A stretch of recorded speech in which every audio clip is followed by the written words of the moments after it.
Puerto Rico a que sea mejor. Ella vino, 40 años durante el huracán María, terremoto, sin luz, sin aire. O sea, la parte más horrible de las cosas que han pasado, ella ayudó a recaudar como, entre todos recaudamos $14,000 durante el huracán María, que lo repartimos como asociación entre los maestros Suzuki en ese momento. Así que lo que yo quiero es que usted se vaya, ¿te acuerdas? Sí. Yo recibí ayuda. Sí,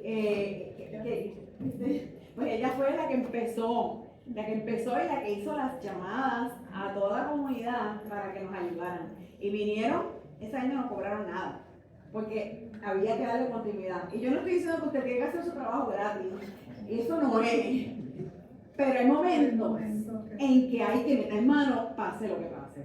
Porque depende de eso, la continuidad de mucha gente. Y los niños, todos han seguido. Ustedes ven los que están tocando a los montones del montaje, están tocando porque no han parado. Y eso es parte de la misión. Y con esto les dejo con Irene. Gracias. Está bien si dejo la puerta abierta. Es que en Dallas son 23 grados. Y con nieve y ice. And so this is too cold for me. I came to Puerto Rico to be hot.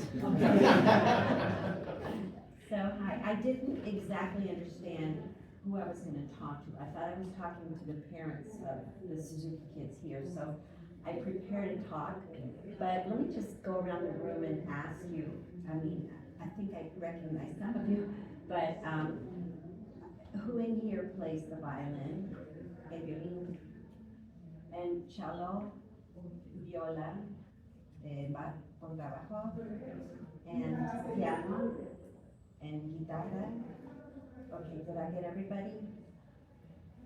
Did I miss anybody? Okay. Maybe I'll shut the door.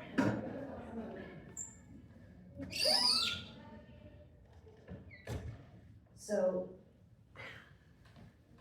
how many of you, is this your first time learning about Suzuki?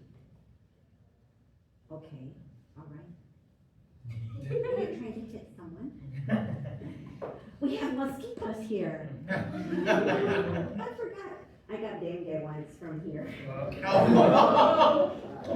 Keep it over there.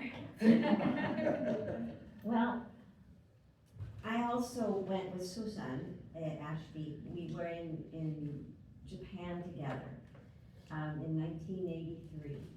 And I guess I'd like to tell you a little bit about what it was like. When I went to college, do you really understand me if I speak English? Okay. When I went to college, if I got a good fingering for some music, I would not write it in the music, because then maybe somebody would look at my fingering and then learn how to play the music better than me, and then beat me out of my chair. ¿Me entienden? Era tanta competición. And I hated that part of being in a conservatory. I'm sure it wouldn't be here, but it was back in Texas. So when I heard about a man that said, like, every child, not just talentosos, every child can learn, I thought, oh my gosh, this is exciting. And then he would say, everything depends on the environment of the child. The way that we teach the children how to talk, this mother tongue method, the child will learn how to talk because he hears talking all the time, right? And it makes sense. If he's in Germany, he'll speak German. If she's in Puerto Rico, she'll speak Spanish and English. It just depends on surrounding the child with that kind of rich environment. Another thing, when a child learns how to say da, da, da, da, you don't say, okay, that's enough. You don't say da, da anymore. Now you have to say father. right? Right, you don't tell them, that's not good enough, now you have to go to the next step, no? You keep repeating what they already do well. There is a method to this talk. So, the thing that I loved so much about the Suzuki method, and I didn't understand it in the beginning, I thought, oh my God, I'm going to have to listen to 1 million twinkles. Because everybody starts with da, da, da, da, da, da. And as I started learning to teach, I realized I was teaching the child. I was not teaching da, da, da, da, da. Every child that came in front of me was different. So for that reason, the techniques were different. It wasn't, do you call it pepperoni pizza here? Okay. And it's never the same pizza, never. And so I never got sick of teaching twinkle. When I started teaching, I had like 30 twinklers. It got a little tiresome, but you know, every child was special. Every child and parent, the relationship between the home teacher, which is what we call the parent, and the child was different. In the Suzuki method, we teach group lessons as well as private lessons. And the reason we teach group lessons is because children learn much more from each other than they do from the old lady standing at the front of the room. And they want to do it because, you know, Josefina is doing it, so I can show her that I can do it just as well. And so there is that aspect of the Suzuki method. So what I wrote was what I thought I was going to give you. I thought you were going to be parents of the students here. So I'm going to give you a little bit of what I was going to tell them, and then I'll add to it. So what I thought I was supposed to talk about was how to set your child up to practice with success. And what I said, the first thing you have to do is examine your attitude. Your mommy, Bobby, you know, teacher. Why am I doing this? Is it so that I can tell the lady in the carpool line that my children pick Suzuki? Or is it because I want to live through them? I want their excellence to be reflecting my ways. Does that make sense? Or also, am I grumpy tonight? Is the child grumpy tonight? When would be the best time to practice with this child? Is the child a morning person? Even if you're not, then you get up early and you practice with that child in the morning. Because if the child is ready to learn and excited about life in the morning, well, then you make it happen. Now, if the child is not a morning person, by God, don't make them practice in the morning. That's cruel. My parents made us practice in the morning. When I was a little girl, my dad was with the United Nations, so we moved like 10 different countries. One of the places we lived, Chile, there was a teacher who was an Auschwitz survivor. And he came to our house at 6 o'clock in the morning, and my lesson was first. You can imagine how cheerful I was. So your attitude, your child's attitude, in order to set up the child to have a good practice at home, you need to make sure, is it Maslow's hierarchy? Do you guys know this, or Piaget's hierarchy? Mm-hmm. You have to have the correct light. It's so funny because I remember during Hurricane Maria, this girl had a light on her forehead, and she was looking at the music, and we took a picture of it for the Suzuki Journal. Anyway, so is the room, is it too hot? Is it too cold? Have they eaten? Have they had water? You know, H2O, somebody asked me what I do for my students when they have concerts and have to perform. And I always make sure they do 3 things. Number 1, they have to go to the bathroom. Number 2, they have to drink some water. Why? Because water is hydrogen and oxygen. The brain needs oxygen, okay? We do deep breathing exercises. Again, the brain needs oxygen. And they also have like a little bit of a candy, like a lifesaver before they go out on stage, because your brain needs carbohydrate in order to be, really fast. So how many of you guys saw the kids that I brought 2 years ago? I think you did, yeah. Did you see the kids? So I thank you, because that's gonna be helpful, because I'll talk about that. So food, water, have they slept enough? If your kid has not slept enough, then they're not gonna give their very best to a practice. So make it a short, sweet practice, not deep drill repetitions. Just play one song really, really well and put the violin in. All right, then I was gonna talk to the parents about what to do first when you have the child ready to practice.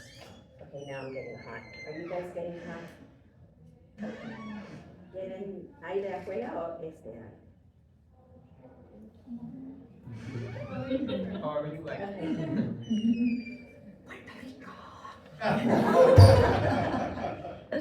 I am really excited about you, by the way.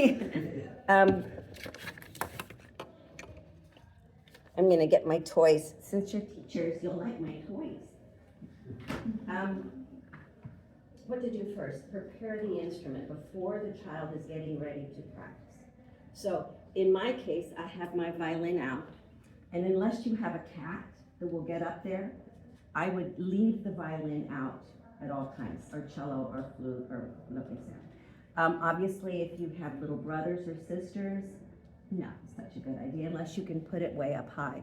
So the only thing I do for you cellists, violas, basses, is I always loosen the bow pair each time. But we don't put the violin away, because if the violin is under the bed, it's so much harder to get it out. But if it's always there, then you see it as you walk by. There's a little boy called Marcel, and last year he came and I taught him private lesson. I told him, I have a club, a practicing club, and if you will practice and listen every day for 100 days, I will send you a present. I saw him today. He has practiced a whole year. A whole year, and he's gone, I don't know what book he's in now. He was in book 2, but I think now he's much farther. Started in book 4, right? I think he was doing the sites, right? Are you serious? I'm not sure. Well, he was like 2 grenadiers, maybe, más o menos. So that's pretty damn impressive. Yeah, that's really good. So with the violins, I don't have a clue about the other stringed instruments, but, well, for viola, yeah. But I tell the children and the parents, you tighten it 1, 2, 3, 4, I forgot in Puerto Rico, 5 times so that your pinky can go through. And then you loosen it 5 times, right?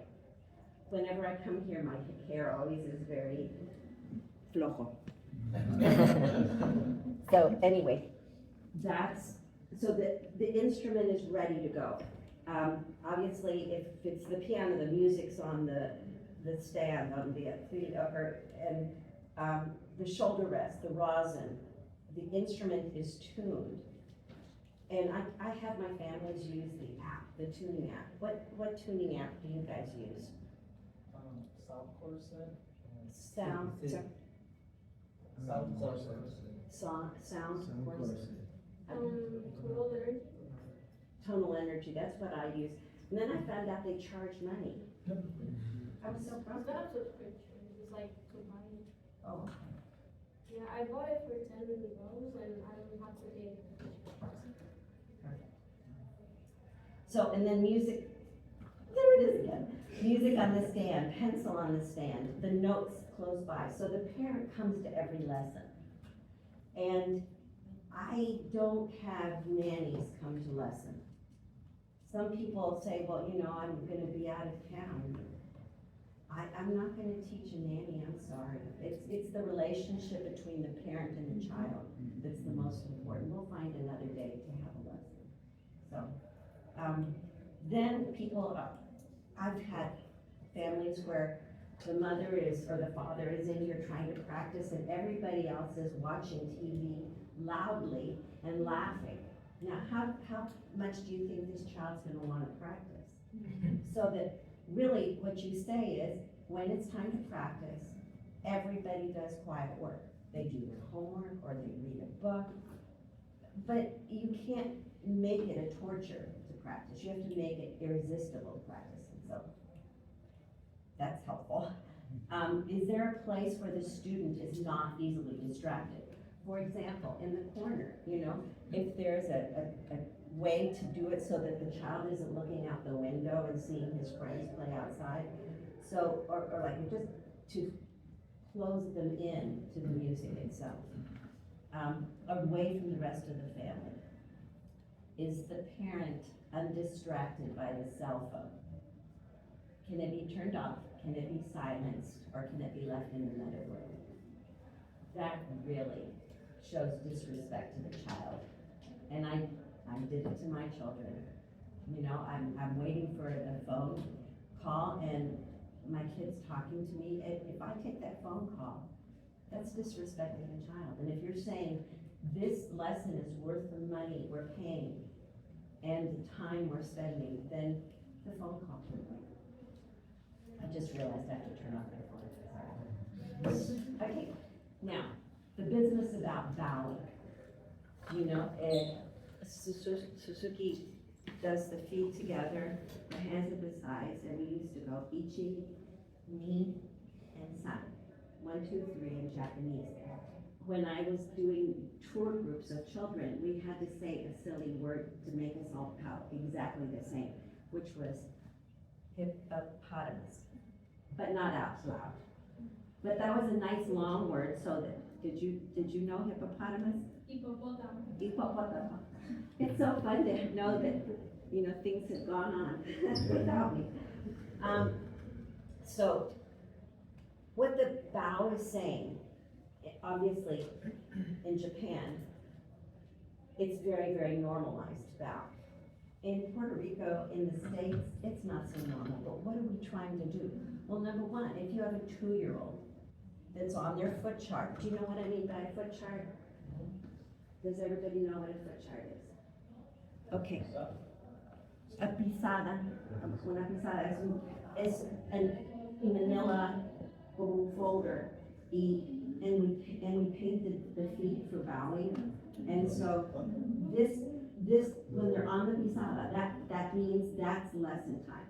If they walk off, sorry, no, gotta get back here. So, and in Montessori, I used to be a Montessori teacher too. They have their rug, and when that rug only belongs to that child, nobody else can go on that rug. Are you Montessori? Ah, good. So you know what I'm saying, right? Nobody better touch your things on your rug. Okay. Again, it's the holiness, the importance of what's happening with the practicing. So you bow and you say, teacher, please teach me. And I bow to the child and I say, I am so glad you're here. Ano, era más. Teacher, please teach me. I am ready to learn. It's kind of different, isn't it? So I am ready to learn. So you are saying that I am open for your instruction. And imagine, it's easy for them to say it to me, but when it's the mommy and the daddy and it's hard because you have to change your personality from being mommy to being teacher. And it's very challenging. And when I taught my own children, it didn't go so well. And I had to go outside the house and come and ring the doorbell. And then when I came in, I was Miss Irene. And then they could listen to me better. And then they would say, go now, you can go now, Miss Irene. So, but at least it changed so that I wasn't just mommy that can get whined at. Okay. All right, so very young children, like 2, 3, have difficulty with balancing when they bow, right? Imagine, even with diapers, you know, how hard it is to not fall over. So that's another thing. So in the practicing, I start the students with warm-ups. Now, if they're twinkles, it might be me, may I borrow you? It might be me just doing, can you guess what this is? And notice I'm gonna hold her elbow. So I'm going to set her up for excellence before she even knows what she's doing. And I'm gonna say, da, da, da, da, da, da. Do you know what that is? Can you guess? Da, da, da, da, da, da. Okay, did you see that? So I'm isolating one little tiny thing, and then she would have to do it to me. So that happens. So I start out with rhythms, with singing, with obviously when the kids get bigger, with scales, just to warm up their body.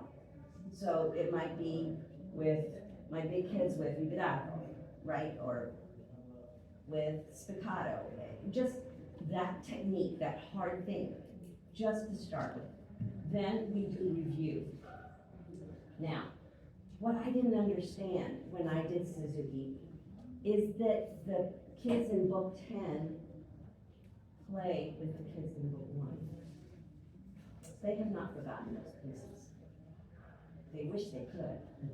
Some of them like A2. I mean, God, what a terrible piece. Do you know the one? Da, da, da, da, da, da, da, da. Like the worst piece. Sorry. Even though Dr. Suzuki did write it. So, easy reviews. So, say you're in book 4. You take all the pieces between book 1 and book 4, and you divide them up into 7 days. Then you do, it'll be like 8 songs, 8 pieces a day. And then they go back and they can play all of those pieces with the younger students. That's the best way I know how to do review. And that way it doesn't go away. Now, obviously, twinkles, they probably don't have to do twinkles once they're in book 4. But did you know where Dr. Suzuki got that from? Don't you dare! Okay, he's absolutely right.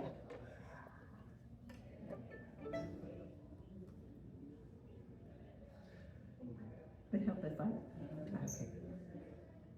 open and shut my elbow. I could probably rosin my bow. Black double relinquisher. Isn't that weird? He started with the black double and he went backwards. When I was a little girl, the way they taught music was like the way they taught wind playing. Who's a wind player in here? Did you do trumpet or trombone or flute or? Okay, when you play the flute, you do this. You do, you know, or I'm being a trumpet player, but whatever. So, honestly, what happens when you try to do that same long sound with a stringed instrument? It takes all the wrong muscles. And when Dr. Suzuki came up with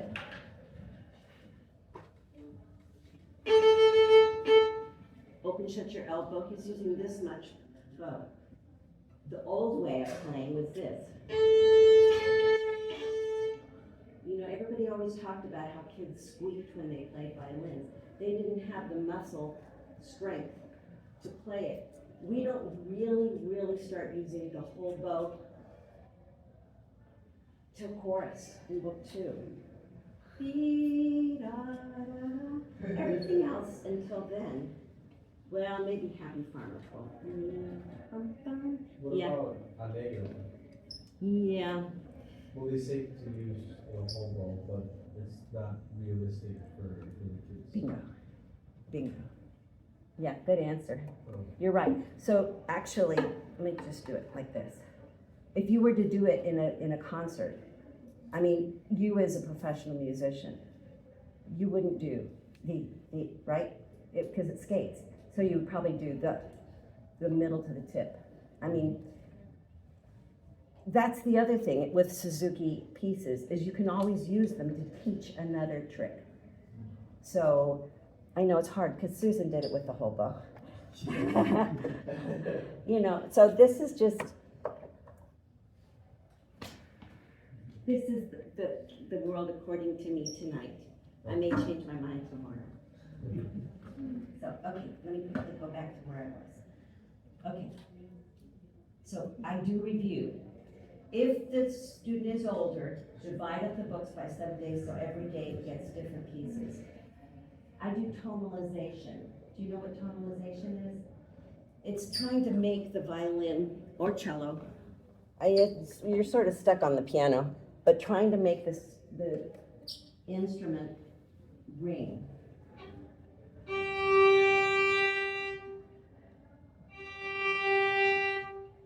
That's better. You hear it keeps on ringing and ringing. That's what Dr. Suzuki came up with, tonalization. Okay, drilling. This is something that I do with each kid depending on how old they are. If they're 7, they play a section 7 times. Not 5, not 10, just 7. That's easy. And then, so you drill this section, then you try to put it back into the larger section. So you put the part before with the drill section and do that. Then you put the part after with it, and then you put the whole sandwich back in and see if you can play the whole sandwich. That's the only way I know how to get really good at difficult things. I don't think, yes. I'm sorry, when you say tonalization, Yes. and piano, we say, and I don't know in English, sonidización, because piano don't have the tuning Right. trouble, but when play the key, it's hard, the vibration, and we work some force, a good Yes. touch without dun, and this the word in piano. I am in love with that sound. I don't know in English. My teacher training is Bruce Anderson, Oh. and he said he say sonidización. I don't know in English. I don't know who can say it, but it's sonido, no tono, because we don't work the tuning. Maybe. Que no creo que sea bueno. No hay manera No, de porque, hacer- exacto. That's so cool. You know, I just learned something new. En Estados Unidos, full sound, cuando trabajan eso, por lo menos a mí me decían full Full sound. sound. Full sound, se le dice. All right, okay, then with my kids, I have them play their orchestra sections, their orchestra music in excerpts and sections, and the group music. So we have group classes, right? So not only do they have the music for me, for their newest, most difficult piece, but they are also practicing pieces, like to come to Puerto Rico and play. Then, every kid, no matter how old they are, they end with a performance. A performance, it could be twinkle, it could be, it doesn't matter what it is, but the parent does not get to criticize. This is so hard. And instead, the parent needs to ask questions. What do you think? What did you like best about what you just did? No editorial comment, just questions. And then the bow at the end of the lesson. Thank you for working with me. Thank you for your hard work. And then a hug. That's what was my most lofty goal as a parent, teaching my own children. Many of the people that want to be in this 100-day club say, okay, I'll practice every day for 100 days. It's not just practicing, it's practicing and listening. Why? Why is listening important? Somebody tell me. Somebody tell me why you think listening is important. Because like, what's the point of practicing if you can't notice your progress? Yeah. If practicing, and you can keep doing the whatever extra of whatever piece the same way. But the point of practicing is having some kind of progress and finding your own sound. And if you don't listen enough, then you're not gonna know your instrument and know the way only you can play your instrument. And that's just gonna like maybe she can play one excerpt the same way I'm doing it, but it's not gonna sound the same way because we found like a specific way of playing, and that's like artistry, and you can just like project it outside. Maybe just like a whole bunch of stuff that you can find by listening. It's not always about like putting out the work so the piece comes out. It's not always about reaching the goal. It's just like what took you to reach the goal. When you said that, it reminded me of when I was in college. And when I was in college, they didn't have the Suzuki method where I was in Texas. And so I thought, well, I'm just gonna go listen to the way David Oistrakh played this piece or something. And my teacher forbade me to do that. He said, you can't do that, then you'll sound just like that. And I'm like, what's so bad about sounding like David Oistrakh? But I didn't know how to phrase. I didn't know how to do good dynamics. I didn't know what a beautiful tone was. I just didn't know. And the gift of the listening to the recording for these Suzuki kids is you're giving them, well, especially now, Hillary Hahn made the recordings of the Suzuki pieces. Good God, she's incredible. And it's the rhythm, the speed, the dynamics, the tempo, the tone, the musicality, it's all right there. And for a little child, they don't know Mozart was a genius. They don't know Bach was a genius. They just listen. And what Dr. Suzuki said is that information, the way that Bach and Mozart thought about the world, is going inside your child's head. I mean, that does sound a little creepy. Kind of like, mind control. But yeah, so it's mind control. And it's a good thing. We want them. You were going to say something.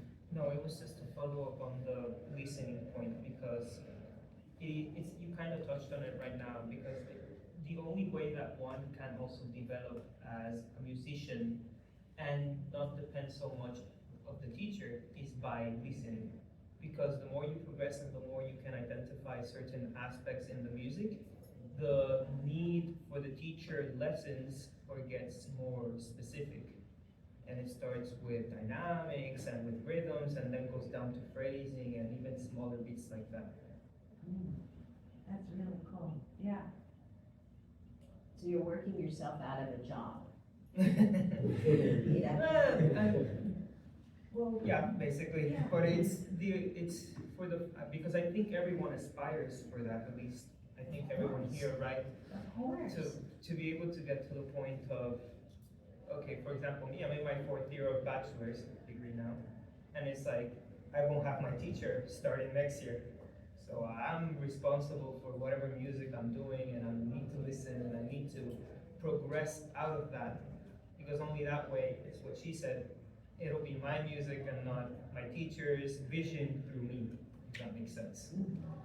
I had a friend who said that she was listening to many people play the same piece, and she said, well, this is the way that Itzhak Perlman finishes the phrase, and then she'd play it, and this is the way that Misha Alman played. And this is the way I play, and it would be different. And how cool, what a great musician. Yeah, neat, thank you. Okay, now that's right.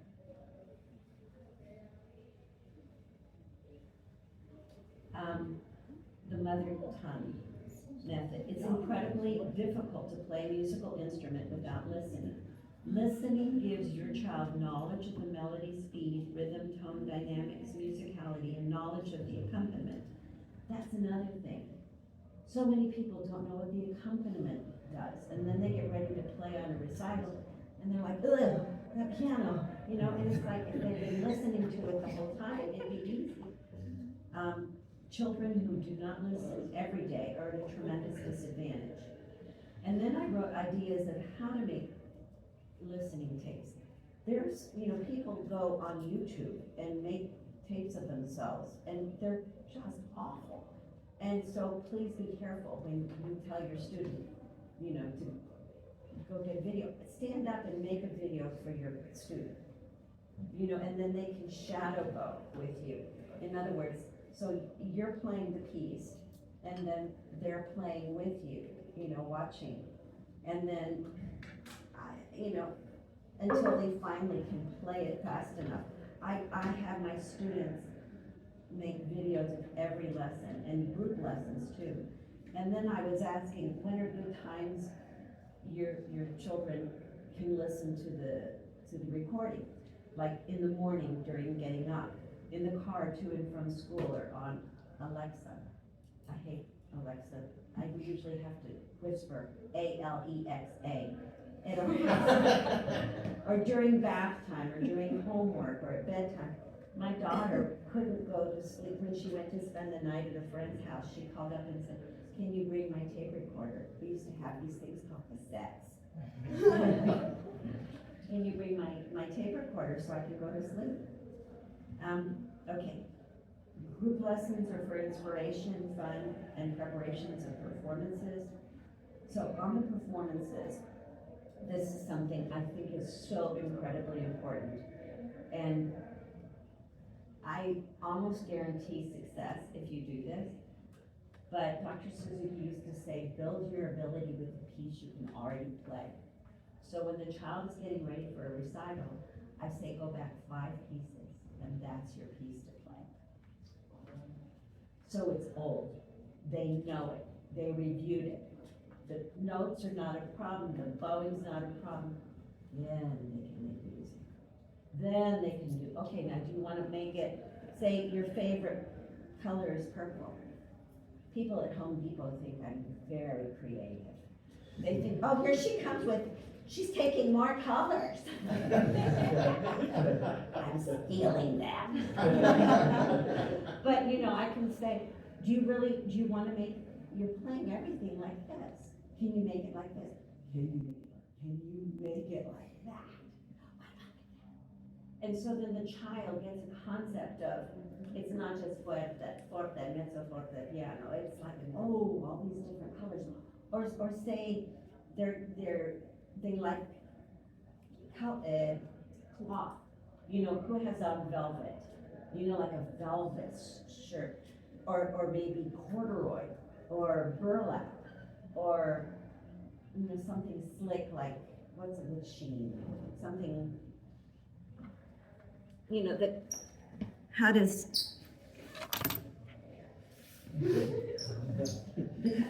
this feel? Okay, play that sound.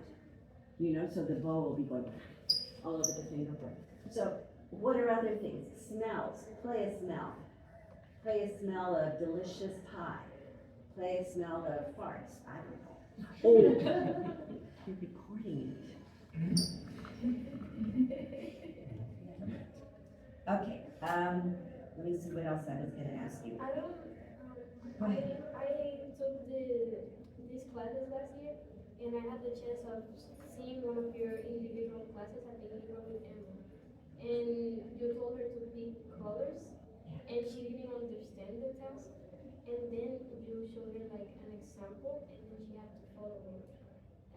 I don't know, that's part of like basic human learning since birth, but how can we be an example the right way so the kid or future students can know how or take the right steps along the way that we're tracing? I think I get it, and I think what I'm going to tell you is going to open up more questions, but we usually absorb the universe three different ways: visually, orally, and kinesthetically. I was approaching Emma visually. I could play it for her, and then that's for an oral person. but kinesthetic, yeah, can you pull the string? Can you make it taste like hot chocolate? So that it's a different way. And just because I am a visual person, as obvious, doesn't mean the child is. And so you have to try to find the connection to get into their brain so that they can then own it, their own production. That makes sense? Okay. I leave this up here. You do not get to be in my club. You're already advanced. But what I do is I have the 100-day practice club.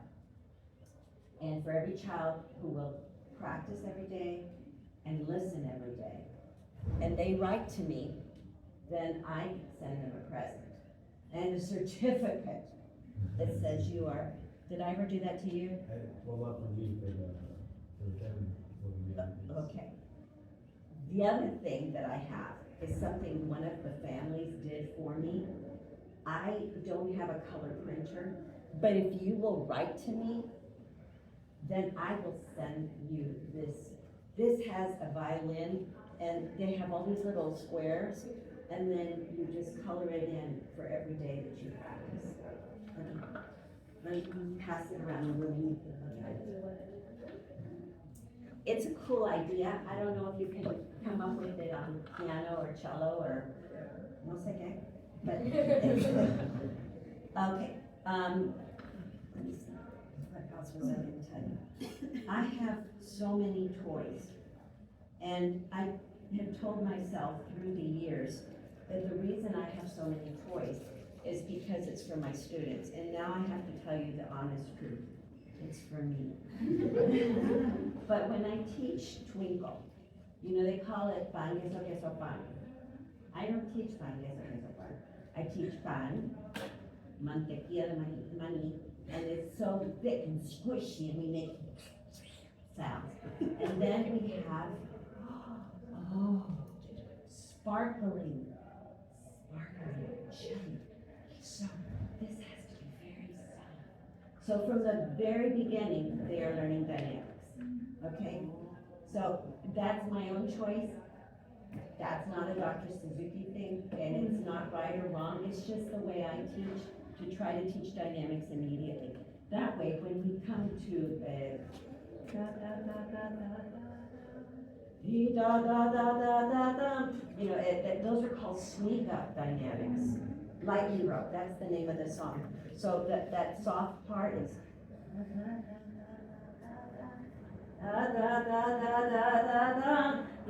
and they just think that's so much fun because they've already played the jelly and they know how to sneak up on their mother or their father.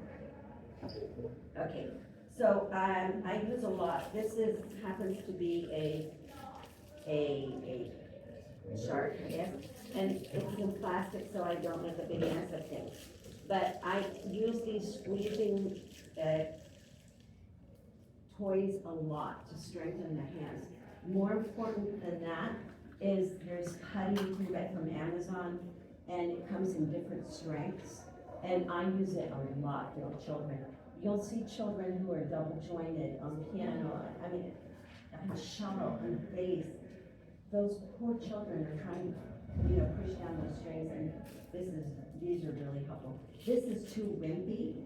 What's the word for wimpy in Spanish? Yeah, so, what else was I gonna show you?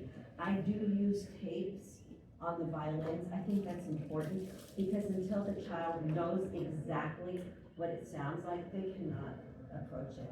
And there's many teachers who think tapes on violins are bad, but I don't. Yes, ma'am. For piano, I don't know, the toy, the pop-up, plástico que tenía rollito. You do that. And I have someone, and maybe I can bring tomorrow. It's a octopus with the pop-up, and the kids, toop, toop, toop, toop, toop. I have one. Brilliant. And maybe I can show the picture. Yeah. Okay, bring it tomorrow and show Yeah, it. I have one. Yeah. And I use in the classroom for, it's a big one and the little, They love it. Toys, everything's about toys. Okay, I think I'm getting told. What else can I ask you or tell you? Do you feel like a parent now? It's hard, y'all. It's easier. I had more excellent students when I wasn't a parent than when I became a parent. Why?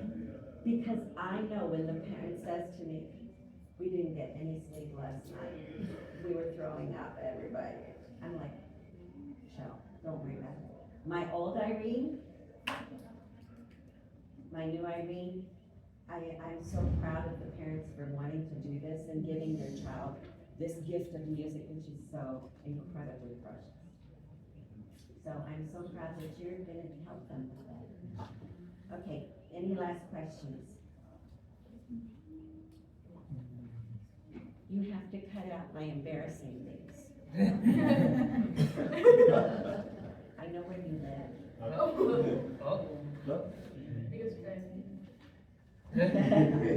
Thank you very much. We will.